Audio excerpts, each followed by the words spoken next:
tingkatan 4. Okay, sains untuk tingkatan 4. Okay, so minggu lepas kita telah pun membincangkan tentang jenis mutasi.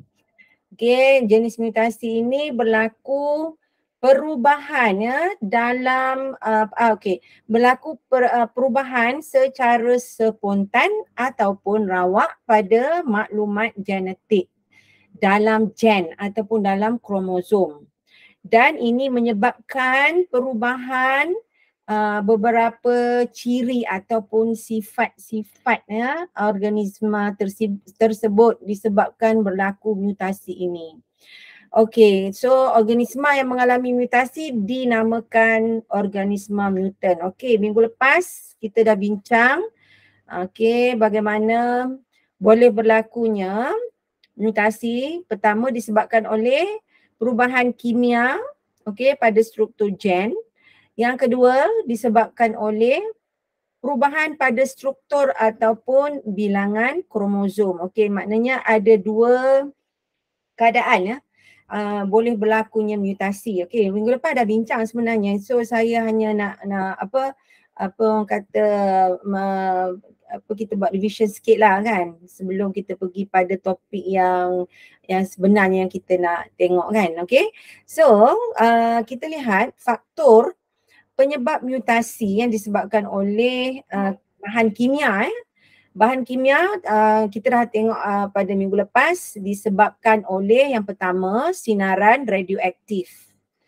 Sinaran radioaktif contoh seperti sinar X, sinar gamma dan juga sinar ultraviolet akan menyebabkan berlaku perubahan pada DNA DNA ataupun kromosom tersebut lah. Bahan kimia juga seperti karsinogen. Karsinogen ni agent yang boleh menyebabkan kanser. Kanser tu berlaku sebab sel tu dah jadi tidak normal. Alright, pesticide ini adalah bahan kimia yang digunakan untuk racun. Saya rasa racun serangga kat sini kan. Dia orang sembuh dekat pokok ataupun lalang kan, racun serangga. Dadah for sure lah bahan kimia. Formaldehyde, asid nitrous dan juga pengawet nikotin, benzin. Semua ni ada dalam rokok Kalau awak tengok nikotin, benzo, pirana dan juga benzena. Ini semua ada dalam rokok bahan kimia ini. Dia boleh mengubah keadaan paru-paru semua sebab bahan kimia ni masuk dalam paru-paru. Perubahan persekitaran kita dah bincang. Persekitaran disebabkan oleh pencemaran udara, hujan asid dan sebagainya kan. Dan juga berlakunya di sini saya rasa perubahan pada hormon. Hormon tersebut dia punya pembahagian hormon tu jadi tak berapa betul. Kehamilan pada usia lewat daripada 40 tahun ke atas, risiko mutasi kromosom boleh menyebabkan beberapa sindrom lah. Penyakit gangguan gen. Kita dah tengok ini. Penyakit gangguan gen untuk mutasi gen. Right. So mutasi gen ini kat sini boleh disebabkan oleh bahan kimia buta warna, anemia, sel sabit thalassemia, hemofilia dan albinism. Mutasi kromosom boleh menyebabkan sindrom Down, sindrom Turner dan sindrom Klinefelter. Itu semua adalah pada minggu lepas kita juga bercerita tentang gen resesif dan gen kita panggil dominan kan. Dominan dengan resesif. So kalau boleh kita tak nak resesif dengan resesif lah sebab nanti genetiknya akan melahirkan organisma yang lemah kalau pencampuran antara gen resesif dengan resesif akan menghasilkan organisma ataupun bayi ataupun kita kata anak yang mungkin mempunyai sifat yang resesif yang lemah. Di situ boleh kita lihat mudah kena penyakit dan sebagainya lah. Alright, so ini susah juga kita nak cakap kan, sebab manusia dia tertarik antara satu sama lain. Kita tak tahu dia resesif ke, dominan ke, dia orang tak tahu kan. So tapi seperti yang saya dah cakap hari tu, Nabi Muhammad telah berpesan kepada kita, menyarankan supaya cuba untuk tidak berkahwin dengan kaum keluarga yang terdekat. Kaum keluarga yang terdekat ni kebarangkalian mereka mempunyai gen yang lebih kurang sama. Takut dibimbangi kalau katalah kita adalah resesif dan saudara terdekat mungkin sepupu, ada orang kahwin sepupu mungkin sepupu tu dia mempunyai gen resesif juga, akan menghasilkan anak yang mempunyai ciri-ciri atau sifat-sifat yang lemah dan mudah untuk mendapat penyakit. Wallahualam. Di sini ada cerita tentang sindrom Down, sindrom Turner dan juga Klinefelter.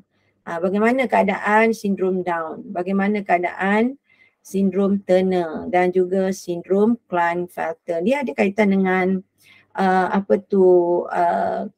keadaan seksual macam kromosom seks untuk Turner, untuk perempuan. Kalau sindrom Klinefelter dia dialami oleh kaum lelaki.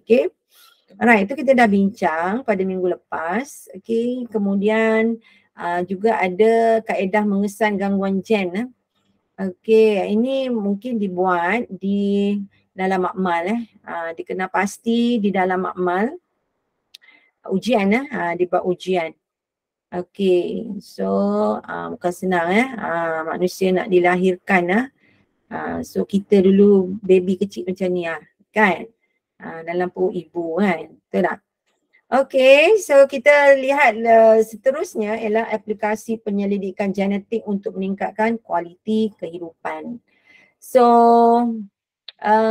mungkin kalau pokok kita boleh gabungkan genetik yang bagus untuk melahirkan, bukan nak melahirkan, untuk menghasilkan buah yang lebih baik, pokok yang lebih mungkin tahan lama, boleh hidup lama kan, dan keadaan daun dan sebagainya lebih kuat dan sebagainya lah. Manusia pun macam tu jugalah, kalau boleh. Susah juga tak ada sebelum orang kahwin kita pergi check dulu dia punya keadaan, sama ada dia punya gen dia tu resesif ataupun sama ada resesif ataupun dominant kan. Saya letakkan sikit benda tu kat atas. Kalau letak tak boleh lah. Alright, kamera. Kemudian kesan penyelidikan genetik terhadap kehidupan manusia. Genealogi, kita cek balik kan. Susu galuh manusia dan sebagainya kan. Menarik ni saya untuk pengetahuan anda semua kan, saya ada terbaca satu kajian yang dibuat oleh satu profesor di Malaysia, tapi profesor ni dia produce dia punya hasil dia kat luar negara. Kita tak tahu sebelum ni kan. Cuma menariknya dia dapat trace kita punya genetik kita orang Melayu bagaimana orang Melayu dia actually mula-mula dia kaji tentang bahasa. Bahasa, asal bahasa dan sebagainya. So akhirnya dia dapat trace orang Melayu ni daripada mana, bahasa mereka dan sebagainya. So itu salah satu saya tengok kan kita boleh kita boleh check balik lah orang Melayu ni asal daripada mana dan sebagainya kan. Alright.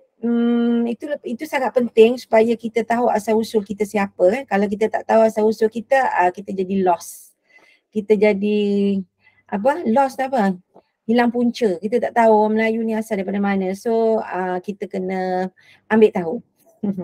Alright, sehingga kini ini ada juga bahagian kesan penyelidikan genetik terhadap kehidupan manusia, disebut satu projek genom manusia dia nak menghasilkan manusia yang sama. Ni saya pernah baca dulu satu masa dahulu dicerita pasal nak clone. nak clone manusia tapi tak jadi. Tak ada, memang Allah tak bagilah. Tapi katanya dia berjaya untuk clone biri-biri. Setakat biri-biri sahajalah.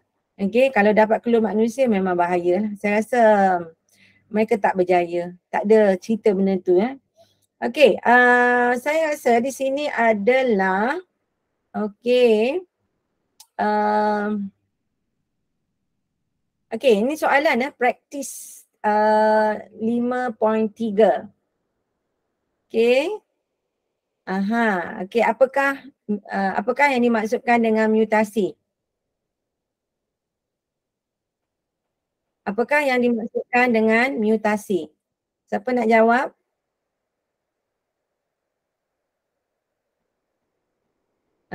Siapa nak jawab? Apakah yang dimaksudkan dengan mutasi?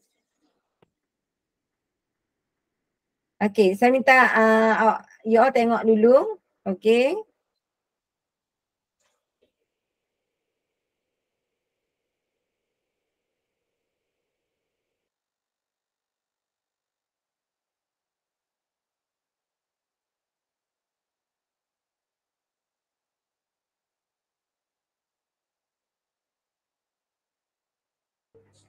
Pelajar-pelajar semua dapat jawapan apakah yang dimaksudkan dengan mutasi.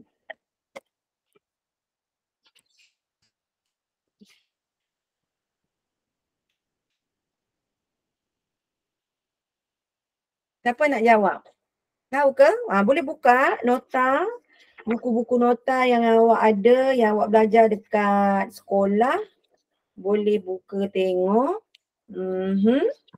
Apakah yang dimaksudkan dengan mutasi? Siapa nak jawab? Boleh jawab, type, boleh?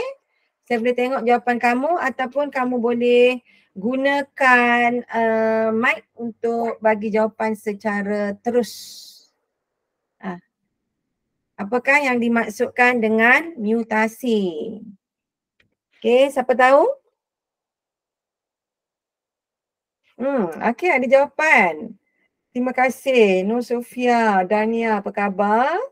Okay, bagus. Mutasi ialah perubahan spontan dan rawak yang berlaku pada gen dan juga kromosom. Okey, apakah yang menyebabkan perubahan ini? Tambah sikit kat situ kan. Apakah yang menyebabkan perubahan tersebut? Okey. Kalau di sini jawapan saya bagi jawapan. Mutasi ialah perubahan spontan dan rawak. Okey, dah betul.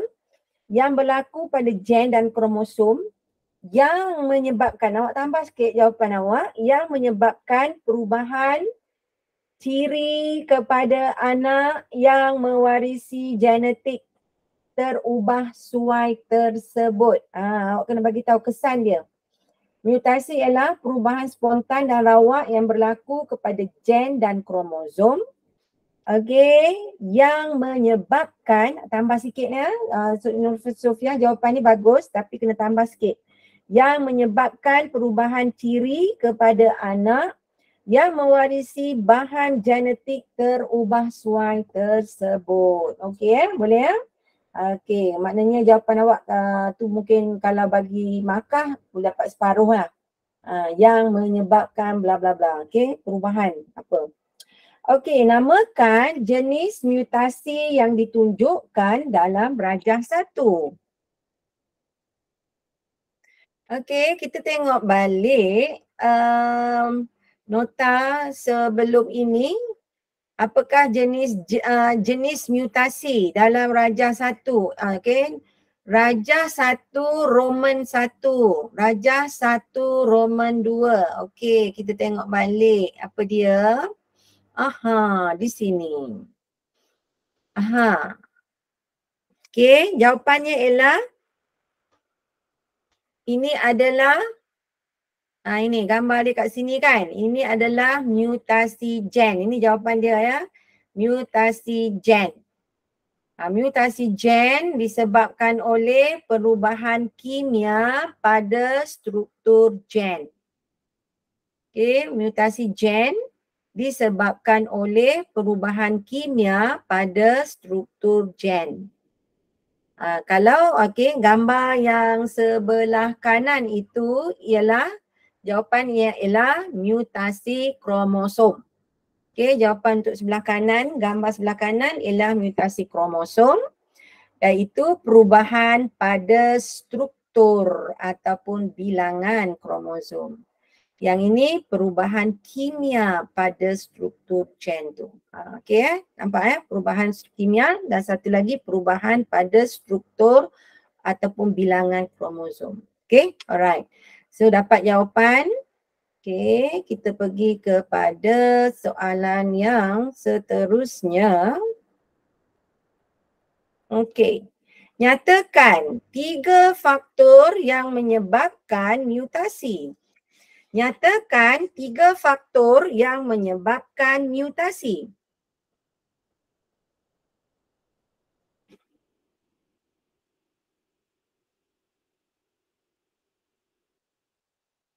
Apa jawapan anda? Nombor 2.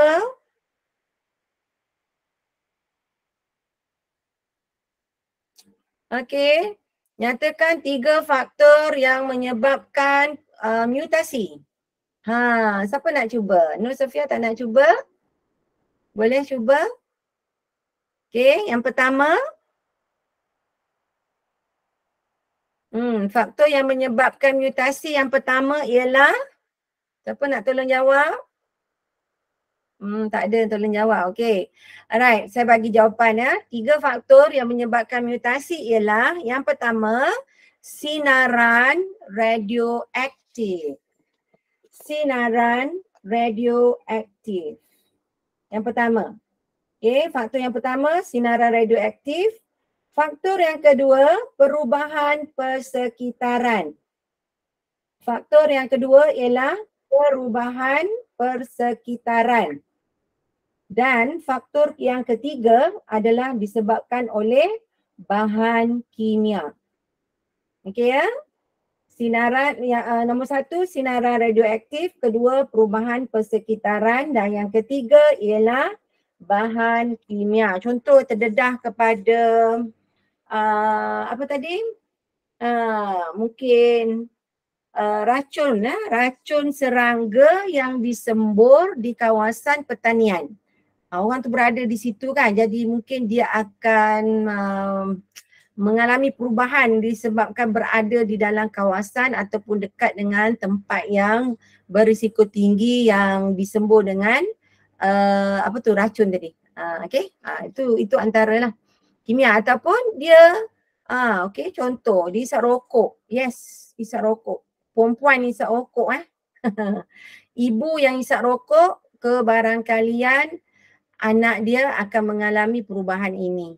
Kalau bapa dia isap rokok, dia yang sakit. Tapi kalau ibu ibu yang menghisap rokok, mengambil rokok dan dia mengandung, dia akan efek kepada janin ataupun anak yang dikandung. Okey? Faham? Alright. Apa tu semula jadi? Faktor semula jadi, yes. Mungkin di sini faktor semula jadi yang dimaksudkan oleh Nur Sofia adalah faktor perubahan. Awak kena tulis itu perubahan persekitaran. Kalau semula jadi saja tak boleh. Semula jadi, dia tak ada semula jadi yang menyebabkan mutasi ni. Dia tak ada yang semula jadi. Oh ya, semula jadi kromosom lah. Tiba-tiba jadi berubah macam tu kan. Okey, tapi saya rasa kalau sinaran radioaktif bukan semula jadi, memang on purposely orang buat lah. Memang sengaja melakukan aktiviti tersebut lah. Sinaran radioaktif, kawasan nuklear kan. Mungkin nuclear plant untuk menghasilkan jana kuasa elektrik, orang yang pergi dekat-dekat kawasan tu mungkin terkena ataupun bekerja di kawasan tersebut lah. Okey. Perubahan persekitaran kena cakap lah, perubahan persekitaran mungkin kawasan tersebut terlalu dicemari oleh gas-gas seperti gas monoksida daripada pembebasan exhaust kereta kan, ataupun terlalu banyak karbon dioksida dan sebagainya kan. Okey, itu adalah perubahan persekitaran Okey, lagi ialah bahan kimia. Okey, bahan kimia lah, contoh macam tadilah rokok, ambil dadah, tak jadi orang lah. Okey, jadi zombie. Okey, Auzubillah, tak jauh. Okay. Alright, so kita tengok yang ketiga. Padankan contoh penyakit yang disebabkan oleh setiap mutasi berikut. Okay, padankan contoh penyakit yang disebabkan oleh setiap jenis mutasi yang berikut. Okay, sindrom Down. Oleh apa? Awak rasa? Kromosom. Ya, disebabkan oleh, yes, kromosom, betul. Sindrom Turner. Kromosom. Betul, kromosom juga. Yang sindrom-sindrom tu semua kromosom. Kalau kata buta warna, albinism apa kan, tu mesti dekat mutasi gen tadi. Okay, disebabkan oleh perubahan oleh bahan-bahan luaran lah. Okay. Bahan kimia, persekitaran, radioaktif semua tu benda yang kat luar itu yang berlaku mutasi gen. Tapi kalau mutasi kromosom dia jadi pembelahan kromosom tu jadi berbeza kan daripada jumlah yang sepatutnya, so dia akan berlaku sindrom-sindrom tadilah. Okey, nyatakan dua sumbangan penyelidikan genetik dalam bidang berikut. Bidang perubatan. Bidang perubatan. Okey, nyatakan dua sumbangan penyelidikan genetik dalam bidang yang berikut. Ini dia belajar tentang ilmu ilmu research dalam bidang genetik. Genetik ni dia boleh pergi manusia, dia boleh kaji tentang manusia, dia boleh kaji tentang genetik haiwan dan juga pokok. Betul tak? Tumbuh-tumbuhan. Okey, bidang perubatan. Apa dia? Dua sumbangan penyelidikan genetik. Cuba tengok ada jawapan tak? Tak ada. Okey, awak rasa apa? Okey, awak boleh buka nota, buku nota sekolah ke, buku nota yang awak beli ke. Boleh buka dan cari jawapan dia. Nyatakan dua sumbangan penyelidikan genetik dalam bidang yang berikut. Okey, agak lambat jawapan saya bagi dulu ya. Jawapan untuk nombor 4A ialah terapi gen. Terapi gen. Terapi gen dan juga penghasilan insulin. Penghasilan insulin itu untuk nombor 4A. 4A jawapannya untuk dalam bidang perubatan, dua sumbangan penyelidikan genetik adalah yang pertama terapi gen dan yang kedua ialah penghasilan insulin. Okey, penghasilan insulin. Okey, nombor 4B kita tengok apakah dia sumbangan penyelidikan genetik. Kita ambil dua contoh dalam bidang pertanian. Contoh, siapa tahu? Siapa nak cuba jawab? Tak sure. Okey, dalam bidang pertanian, okey, makanan yang dimodifikasi secara genetik. Makanan yang dimodify maksudnya diubah. Makanan diubah secara genetik. Boleh bagi contoh tak apa dia makanan yang dimodifikasi secara genetik? Dia cakap macam ni je, tapi contoh nanti tengok dekat nota awak tengok dekat nota. Okey, yang kedua, ciri tanaman dan binatang ternakan yang diubah sesuai untuk mendapatkan ciri yang diingini. Contoh, kalau haiwan dia kata dia nak haiwan yang kuat, yang tahan lasak, contoh kan. Ataupun haiwan yang panjang umur, contoh. Okay, yang umur panjang. Okay, so dia gabungkan dua binatang yang mempunyai ciri-ciri yang bagus. So, dia ambil yang tu dan boleh menghasilkan anak yang mempunyai sifat-sifat yang lebih dominan, yang lebih kuat. Okay, yang lebih kuat lah. Yang saya bagi contoh hari tu apa? Selembu. Betul? Selembu besar. Lembu boleh menghasilkan susu, betul tak? Susu lembu kan? Jadi selembu maknanya dia nak hasilkan lembu yang lebih besar yang dapat menghasilkan susu. Nasib baik lembu tu saya rasa dia tak adalah ikut ciri dia punya seladang. Dia campuran seladang dengan lembu. Jadi selembu. Lembu kecil sikit, seladang besar. Tanduk pun berbeza seladang kan. So dia ambil ciri-ciri lembu yang boleh menghasilkan susu yang baik, yang lebih baik dan juga bentuk tubuh, saiz tubuh lembu yang lebih besar. Okey, so kita pergi kepada nombor 5. Nyatakan satu contoh sumbangan penyelidikan genetik dalam sains forensik. Sains forensik. Siapa yang minat bahagian penyelidikan genetik, dia boleh apply kerja dengan polis. Okay, jabatan polis. Dia boleh jadi bekerja dekat bahagian forensik. Forensik dekat jabatan polis buat apa? Awak rasa? Kajian genetik di jabatan polis untuk membuktikan apa? Boleh? Tak tahu. Okey, jawapan untuk nombor 5 ialah untuk menyelesaikan kes jenayah. Okey, untuk menyelesaikan kes jenayah. Forensik kan? Contoh. Dia ambil gigi, betul tak? Mungkin dia dapat cap jari, mungkin dia dapat badan mangsa tu kan, DNA, dia ambil lah daripada kulit dan sebagainya kan. Dan dibawa ke makmal dan dipadankan, mungkin dia nak tahu saudara mara siapa. Dan satu lagi kalau awak tengok, contoh kan kalau anak dia tak tahu bapa dia siapa. Dia boleh check DNA dia, boleh padankan DNA.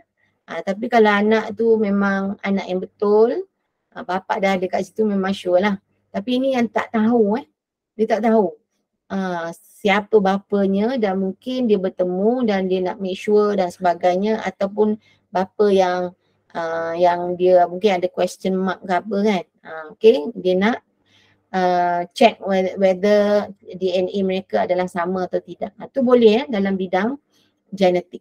Okay. Apakah genealogi genetik? Apakah yang dimaksudkan dengan genealogi genetik?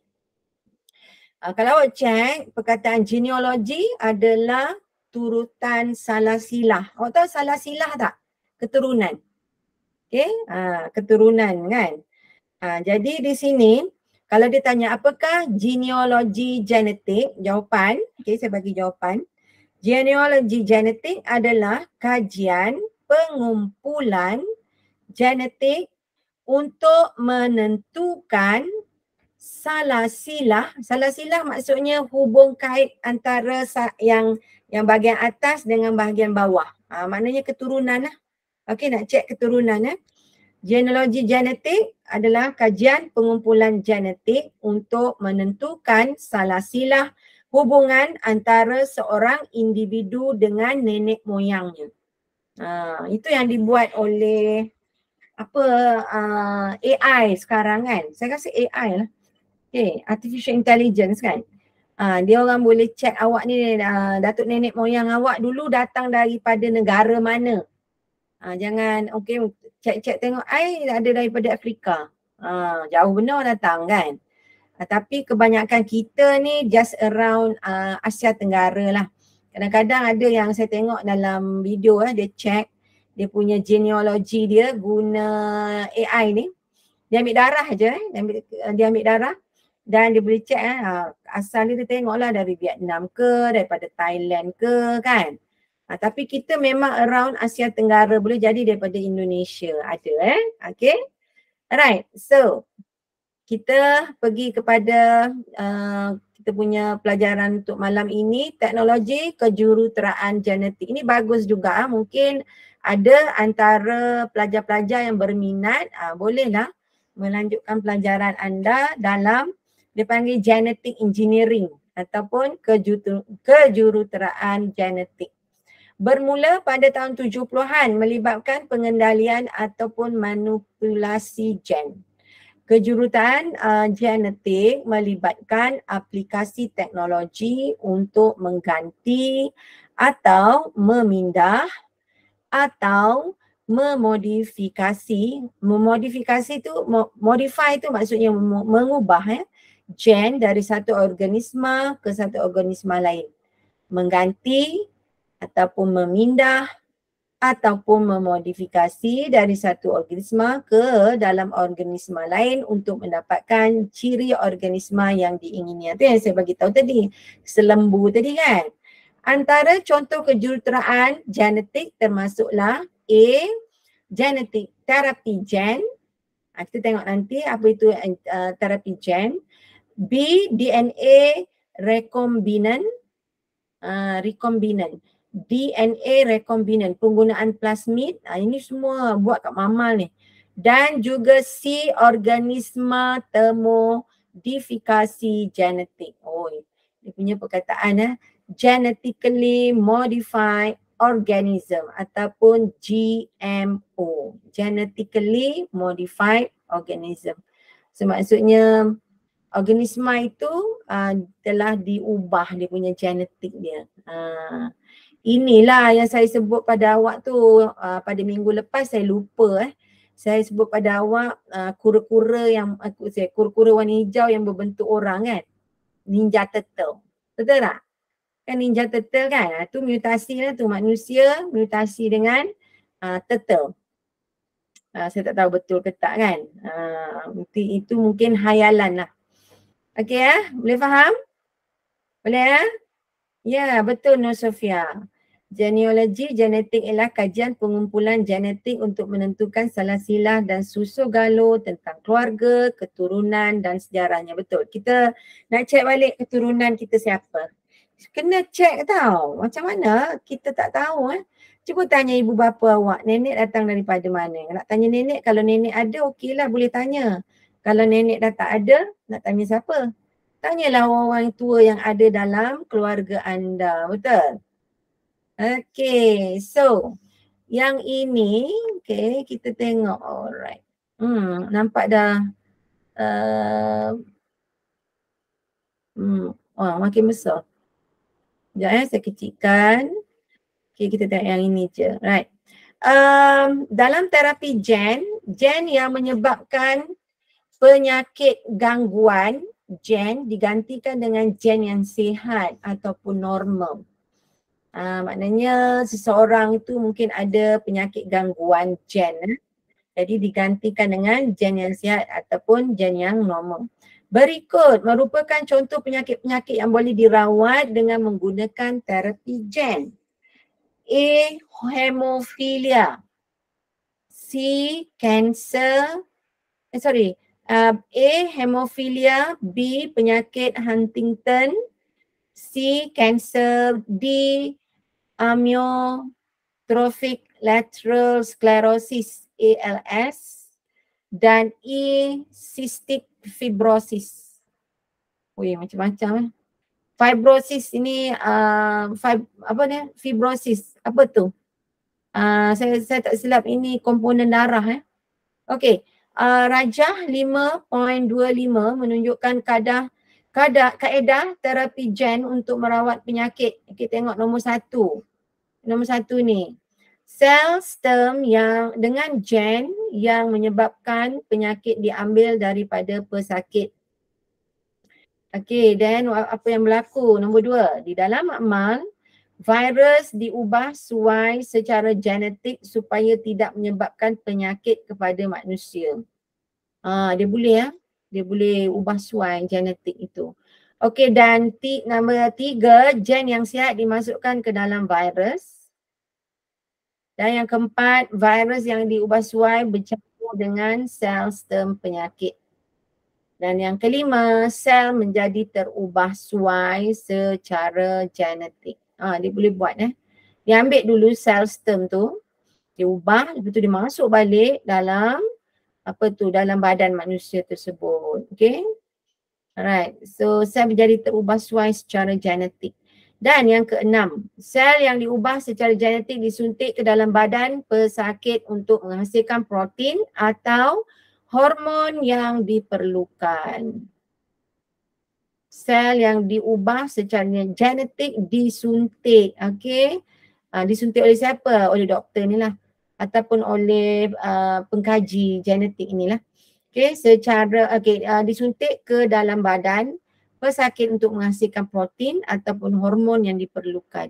Dan yang ketujuh, sel yang diubah suai menghasilkan protein yang dikehendaki. So maknanya dia terapi lah. Dia terapi tu maksudnya dia mengubati, terapi ya, mengubati sel tersebut dengan cara mengubah dia punya apa?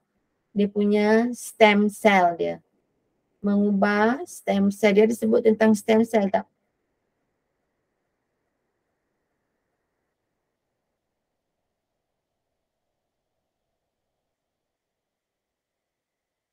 Ni ada cell stem ataupun stem cell. Betul lah. Dalam bahasa Inggeris dia panggil stem cell. Dalam bahasa Malaysia dia panggil cell stem. Okay. Alright, so awak tahulah secara asasnya awak tahu bagaimana terapi itu dijalankan. Okay, teknologi DNA recombinant. Dalam DNA recombinant, gen yang membawa ciri yang diingini dipindah daripada satu organisma ke satu organisma yang lain, iaitu menggabung dua spesies yang berbeza untuk menghasilkan satu genetik baru. Yang saya sebut selembu tadi lah kan. Contoh aplikasi teknologi DNA recombinant adalah seperti berikut. Perubatan menghasilkan insulin. Dengan bantuan bakteria, gen yang mengawal pengeluaran insulin manusia dipindahkan ke dalam sel-sel bakteria untuk membolehkan bakteria tersebut menghasilkan insulin. Oleh sebab bakteria dapat membiak dengan mudah dan cepat, banyak insulin dapat dihasilkan untuk menampung keperluan insulin pesakit diabetes. Okey, so kita tengok ini ya. Okey, sel pankreas manusia. Okey, enzim pemotong gen insulin manusia. Enzim ni sebenarnya daripada protein ya. Okey, dan DNA recombinant, bakteria recombinant, okey, enzim pemotong. Alright, so dia gabungkan ini. Nampak tak yang ini bahagian ini parts ni kan. Dia ambil dan di sini gen insulin manusia tu digabungkan dengan DNA recombinant. Ni ya, ini DNA recombinant. Dia recombine. Oh, perkataan dia adalah recombine. Dia bahasa Melayukan. Jadi DNA recombinant. Sebenarnya recombine. Bergabung, digabungkan ya. Yang ni yang hitam ni sebahagian letakkan di sini dan diambil yang color pink tu digabungkan dengan ini jadi satu DNA yang lengkap. So dia alihkan ke sini ya dalam bentuk bakteria yang direcombine tadi. Dan awak boleh lihat ini adalah tangki penapaian di mana terdapat banyak bakteria di sini. Okey, dan bakteria ini dapat membiak dengan cepat dan lebih banyak insulin dapat dihasilkan, insulin manusia. So maknanya bakteria ni bakteria baik bukan bakteria yang tak elok bukan bakteria jahat lah. Okey. Alright. Dia gabungkan. Okey, so saya harap awak faham mengawal pengeluaran insulin manusia dipindahkan dalam sel bakteria. Gen tadi dimasukkan dalam dipindahkan ke dalam sel-sel bakteria untuk membolehkan bakteria tersebut menghasilkan insulin. Nampak Gen dimasukkan ke dalam sel-sel bakteria.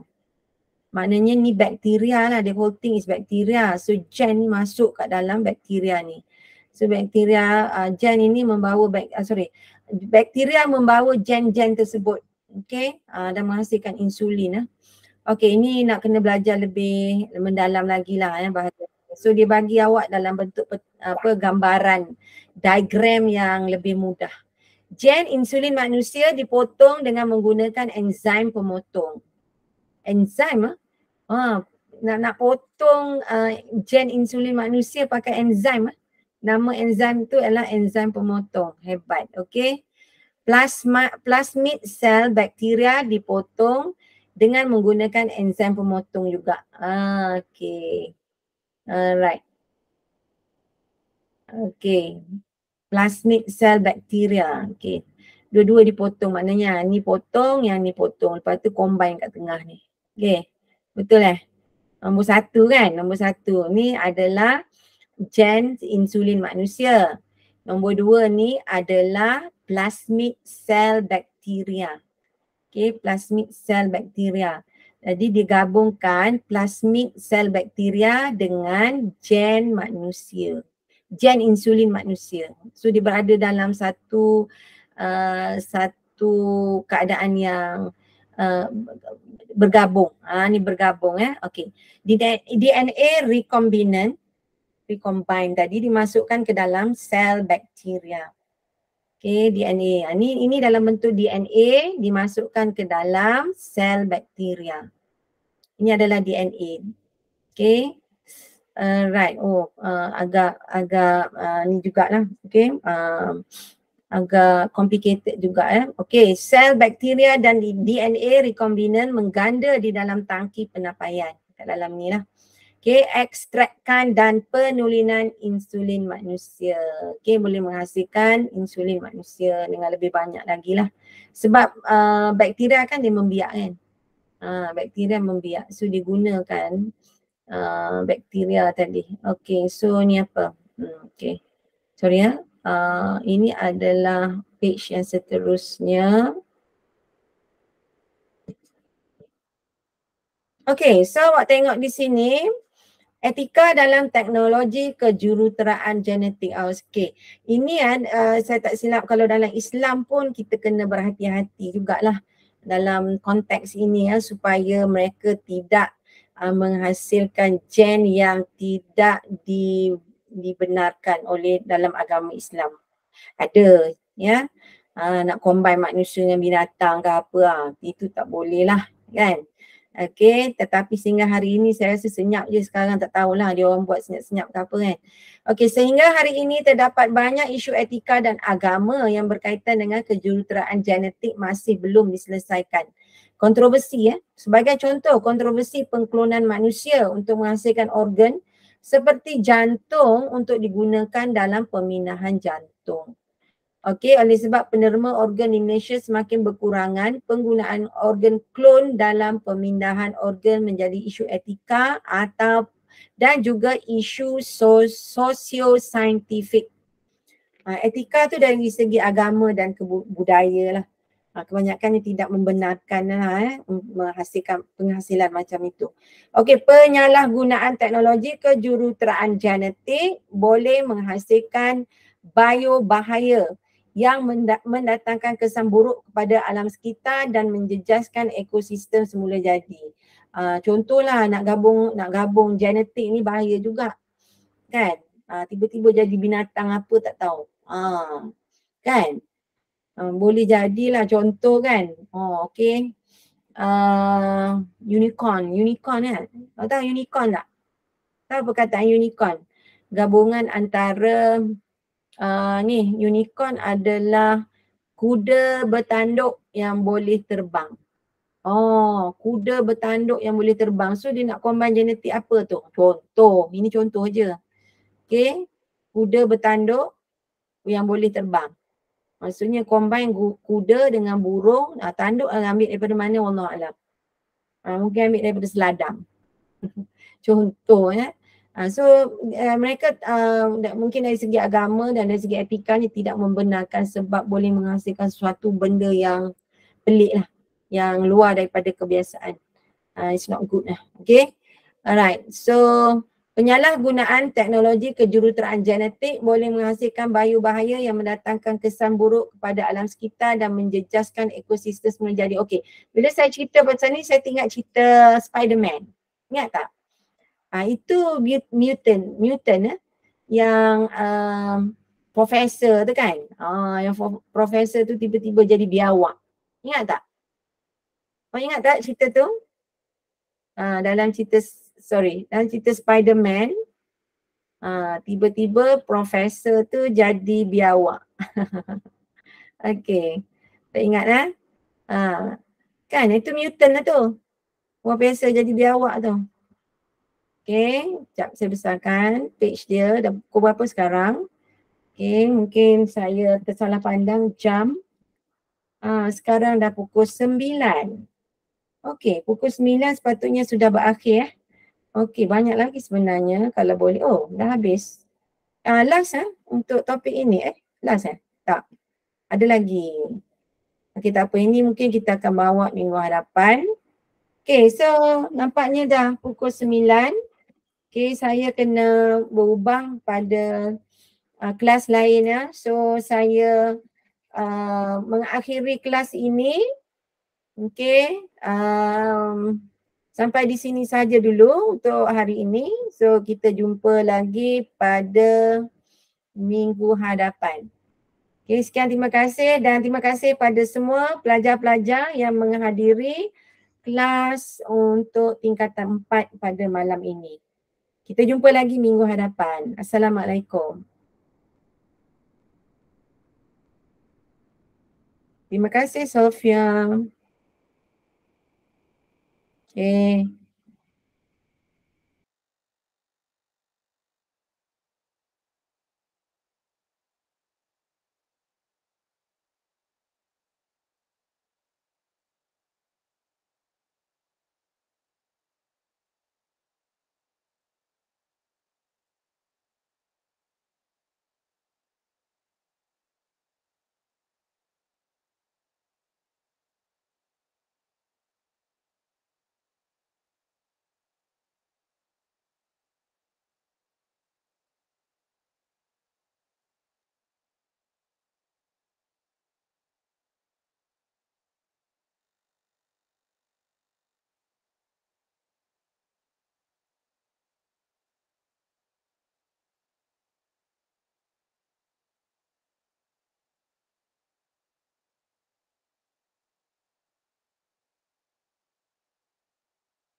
Okay, Assalamualaikum.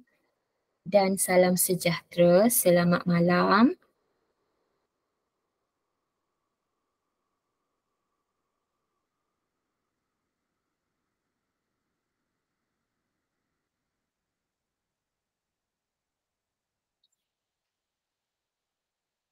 Dengar tak suara cikgu?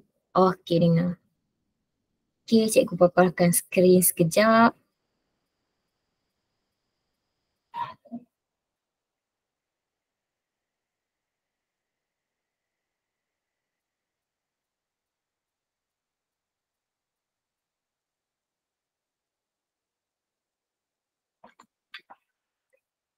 Okey. So seperti yang cikgu bagi tahu di dalam grup WhatsApp masing-masing, pada malam ni kita akan buat sambung lagi untuk pembelajaran sesi yang lalu lah. Di mana sesi yang lalu kita belajar berkenaan dengan hujah. So kalau pernyataan lah, so kita akan masuk kepada hujah. Hari tu kita stop dekat kelas kita dekat hujah didaktif. Ingat lagi tak hujah didaktif tu apa?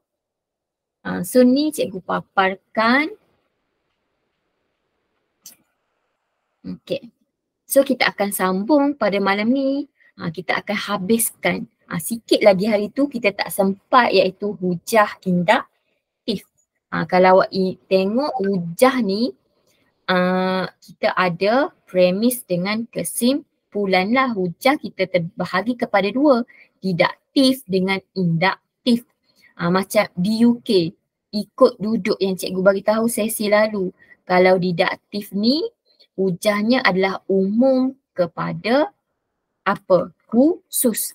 Kalau induktif, khusus, pernyataan khusus kepada umum.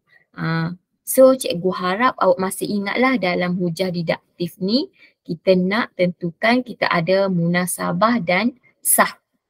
Okay. So pada malam ni cikgu akan sambung kepada hujah induktif. Hujah induktif ni adalah premisnya adalah khusus kepada kesimpulan umum.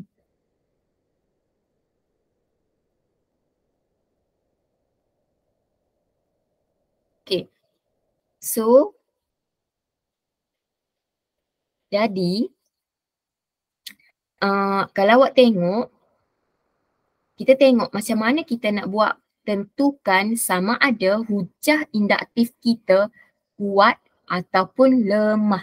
Kalau awak tengok perbezaan antara hujah didaktif, munasabah dan sah. So bagaimana kita nak tentukan kekuatan adalah melalui kita tengok bergantung kepada nilai kebenaran kesimpulan. Untuk hujah, cikgu dekatkan. Okay, so untuk hujah induktif ni adalah bagaimana kekuatan hujah induktif hanya bergantung kepada nilai kebenaran kesimpulan. Maksudnya dekat sini, bila kesimpulan kita adalah benar, maka hujah tu adalah kuat. So tahu tu adalah kalau kesimpulan kuat, maka macam mana? Kita tengok pula sama ada meyakinkan atau tidak meyakinkan. So nak tahu dekat sini kita kena tengok kalau meyakinkan adalah semua premis mestilah adalah benar. Semua premis mesti benar. Kalaulah ada premis yang salah satunya palsu atau kesemuanya adalah palsu, maka hujah tu tidak meyakinkan. So maksudnya